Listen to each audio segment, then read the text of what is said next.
কখনো কখনো আপনার পরিকল্পনা এবং আল্লাহর পরিকল্পনা একই রকম হয়।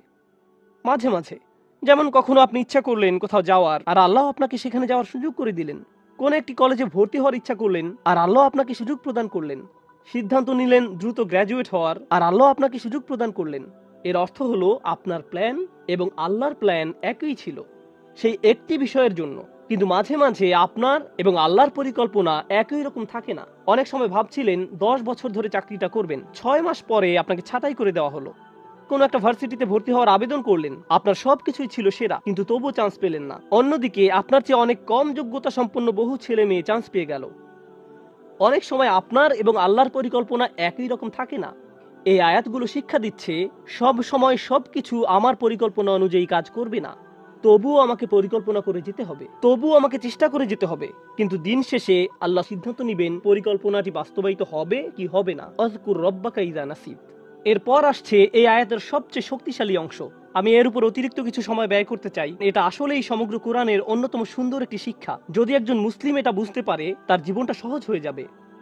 ওয়াকুল আসা আইয়াহদিয়ানি রব্বি লিআকরাবা মিন হাযা রাশাদা। এই শব্দগুলো হলো একটি দোয়া। দুয়ার চেয়েও এটা আশায় পরিপূর্ণ একটি বিবৃতি। চলুন এই দৃষ্টিকোণ থেকে এর সাথে পরিচিত হই। আপনি ভবিষ্যৎ নিয়ে চিন্তা করছেন, শুধু আসা শব্দটি ব্যবহৃত হওয়ার দরুন।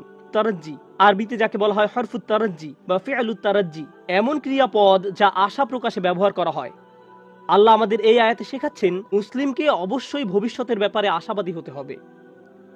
কোরআনের প্রতি আমাদের ঈমান ভবিষ্যতের ব্যাপারে আমাদেরকে আশাবাদী করে তোলে। আমি পরোয়া করি না খবরে কি আসে, আমি পরোয়া করি না গতকাল কি ঘটেছে, এর আগের দিন বা এর আগের দিন কি ঘটেছে। আমি মুসলমানদের এমন গ্রুপের অন্তর্ভুক্ত হব না যারা বসে বসে বলে উম্মার পরিস্থিতি দিন দিন শুধু খারাপ থেকে আরো খারাপ হচ্ছে, ও আল্লাহ, আর সামনের পরিস্থিতি শুধু আরো খারাপ হবে, সামনে আরেকটা ট্র্যাজেডি আসছে, আমি গ্যারান্টি দিচ্ছি, দেখো কি ঘটে। তুমি মনে করেছো 9/11 খারাপ ছিল? কিছুই না, ওটা আসলে কিছুই না। ও মাই গড, দেখো এখন উম্মার কি অবস্থা হয়, এবং দেখো তারপর কি হয়। এই মনোভাব সরাসরি কোরআনের আয়াতটির বিরোধী, শুধু আশা শব্দটির কারণে। আপনার তো এই আশায় বুক বাঁধার কথা যে আল্লাহ পরিস্থিতি উন্নত করে দিবেন আপনার নিজের জন্য, চারপাশের মানুষের জন্য, মানবতার জন্য। আপনার তো এই দৃষ্টিভঙ্গি থাকার কথা।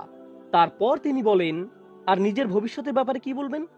আসা আন ইয়াহদিয়ানি রব্বি, সম্ভবত আমার রব আমাকে পথ দেখাবেন।